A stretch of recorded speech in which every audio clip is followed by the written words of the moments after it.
In this video, I want to show you how to make 2 knit stitches between 2 knit stitches here, make an extra 2.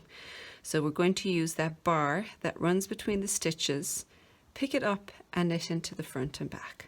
So with the top of our left needle, we're going to go pick that bar up from the back.